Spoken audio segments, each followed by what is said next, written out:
आपको पता है ब्रेस्ट कैंसर औरतों में पाए जाने वाला सबसे बड़ा कैंसर हो चुका हुआ है। पहले क्या सुना जाता था, बच्चेदानी का कैंसर, पर अब हर साल में ब्रेस्ट कैंसर की रेशो बढ़ती जा रही है। 40 वर्ष के बाद ब्रेस्ट कैंसर के केसेस बहुत ज्यादा मिल रहे हैं, पर कभी कभी 20 से 30 वर्ष की उम्र में भी ब्रेस्ट कैंसर डायग्नोज हो रहा है। अब आप ऐसा क्या कर सकते हैं जिसमें कि आपको पहले ही यानी कि आपको अपने घर में पता चल जाए कि आपको ब्रेस्ट कैंसर है कि नहीं है। कैसे डायग्नोज करेंगे? जितनी जल्दी हम ब्रेस्ट कैंसर को डायग्नोज कर लेंगे उतनी जल्दी हम एक हेल्दी कंडीशंस में जा सकते हैं। अगर आप अपने ब्रेस्ट कैंसर को डायग्नोज करके स्टेज 1 और 2 में ही पकड़ लेंगे तो ये बहुत अच्छे वे से क्योरेबल हो जाता है और आपको किसी भी तरह की भी कोई भी कीमो, सर्जरी, रेडियोस लेने की जरूरत नहीं पड़ेगी। आप नेचुरल वे से भी उसको क्योर कर सकते हो। पर वो कैसे? महीने में एक बार आपको घर में ही अपनी ब्रेस्ट सेल्फ एग्जामिनेशन करनी, यानी कि खुद के स्तन को आपने एग्जामिन करना है कि उसमें किसी भी तरह की कोई डिफॉर्मिटी तो नहीं आ रही, कोई उसमें कोई चेंजेस तो नहीं आ रहे, जिसमें हमारे 2 स्टेप्स मेन काम करते हैं। 2 स्टेप्स क्या है? इंस्पेक्शन और पैल्पिटेशन। इंस्पेक्शंस में हमें कैसे चेक करना है कि हमारी ब्रेस्ट हेल्दी है कि नहीं है, उसमें किसी भी तरह की कोई गांठ तो नहीं बनी हुई, कोई ब्रेस्ट में से कोई डिस्चार्ज तो नहीं हो रहा, कोई निपल्स में कोई चेंजेस तो नहीं हो पा रहे। वो आज मैं आपको बताऊंगी कि 2 स्टेप्स करने से आप अपना कैसे सतर्क रह सकते हैं, जिससे ब्रेस्ट कैंसर से आप समय से पहले खुद को डायग्नोज करके अपने आप को क्योरेबल कर सकते हैं। तो चलिए मैं आपको बताती हूँ इंस्पेक्शन और पैल्पिटेशन कैसे करते हैं। 2 मेन स्टेप्स आते हैं, इंस्पेक्शन और पैल्पिटेशन। इंस्पेक्शन के लिए आप अपना कोई भी डे आप डिसाइड कर सकते हैं। अगर आपको पीरियड्स आ गए तो पीरियड्स खत्म होने तक का वेट करें, पीरियड्स खत्म होने के बाद ये टेस्ट करना है। अगर आपको पीरियड्स नहीं आ रहे, पीरियड्स बंद हो गए, तो आप महीने के कोई भी डे आप अपना डिसाइड कर सकते हो। महीने के फर्स्ट डे पे या महीना खत्म होने के एंड डे पे भी प्लान कर सकते हो। तो करना क्या है? इंस्पेक्शन के लिए सबसे पहले आप अपना बाथरूम में जाएं, मिरर के सामने खड़े हो जाएं, दोनों हाथ अपने कमर पे रख लें।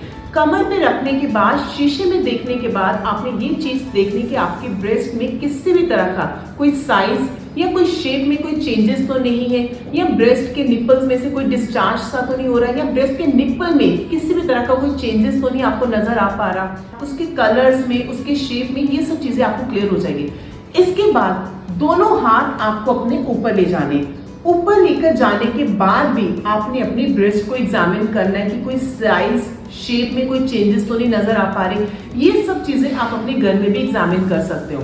इसके बाद दूसरा स्टेप आता है पैल्पिटेशन। पैल्पिटेशन करने के लिए यानी कि आपने अपनी ब्रेस्ट को टच करके फील करके देखना है कि उसमें किसी भी तरह की कोई गांठ सी महसूस तो नहीं हो रही। और करना कैसे है? अपने हाथ की 3 फिंगर्स आपने यूज करनी है। 3 फिंगर्स यूज करने के लिए आपने यूज क्या करना है? ये पल्प।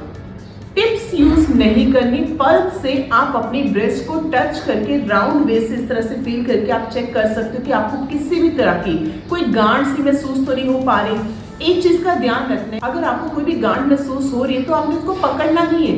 देखो कभी कभार क्या रहता है कि कुछ ब्रेस्ट में, हमारी बॉडी में कुछ ऐसे टिश्यूज होते हैं, उसकी अपनी एक सेल्फ नेचर रहता है, वो आपको कुछ गांठ सा महसूस होता है, तो जिसमें हमारा डायग्नोस्ड गलत भी हो सकता है। कई लेडीज ऐसे करती है, कोई गांठ सी उसको पकड़ पकड़ के दिखाती है, बट वो कभी कभार हर एक गांठ आपका ट्यूमर यानी कि कैंसरस नहीं होता, सेल्फ के अपने टिश्यूज भी होते हैं। उस चीज को एग्जामिन करने के लिए आप अपने डॉक्टर के पास जाएं, कुछ अपने इन्वेस्टिगेशन करवाएं जिसमें हमें ये डायग्नोस हो सके।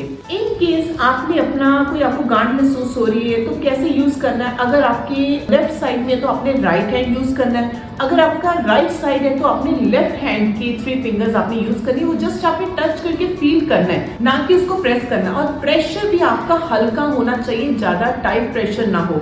हल्के से प्रेशर देते देते तो आप टाइट प्रेशर पे जा सकते हो। और इस तरह एग्जामिन के बाद आपने आर्म पिट्स भी अपनी चेक करनी है। क्यों? ब्रेस्ट में जब गांठ होती है तो वो आपकी आर्म पिट्स में चली जाती है, वहां पे भी आपको एग्जामिन करके देखना है कि यहाँ पे आपको किसी भी तरह की कोई गांठ सी या कोई लंप सा, कोई नोड सा आपको महसूस तो नहीं हो पा रहा। तो इस तरह से हमें महीने में एक बार ब्रेस्ट सेल्फ एग्जामिनेशन खुद घर पे कर सकते हैं, जिससे हम सतर्क रह सकेंगे कि अगर आने वाले समय पे ब्रेस्ट कैंसर का प्रॉब्लम हमें ना डायग्नोस्ट हो सके। अगर इन केस हो जाए तो हम उसको टाइमली क्योरेबल कर सकते हैं। स्टेज 1 है, 2 है, तो जितना जल्दी हो सके ये सब चीजें स्टार्ट करें। अगर आपके मन में भी किसी भी तरह का कोई भी डाउट है, कोई क्वेश्चंस है रिलेटेड ब्रेस्ट सेल्फ एग्जामिनेशन कैसे करनी है, अगर ब्रेस्ट कैंसर हो भी गया है तो उसके लिए हमें क्या ट्रीटमेंट लेना चाहिए, आज ही नीचे दिए गए नंबर पर कॉल करें, जिससे मैं आपको कुछ ऐसे नेचुरल आयुर्वेदिक होम्योपैथिक ट्रीटमेंट देके आपको ब्रेस्ट कैंसर से बाहर निकाल सकूं, बिना किसी कीमो, बिना किसी रेडियो, बिना किसी सर्जरी के। तो समय बर्बाद ना करें, कैंसर जैसी बीमारी से डरना नहीं, लड़ना सीखें। तो फोन उठाएं, कॉल करें और ब्रेस्ट कैंसर जैसी समस्या से बाहर निकलें।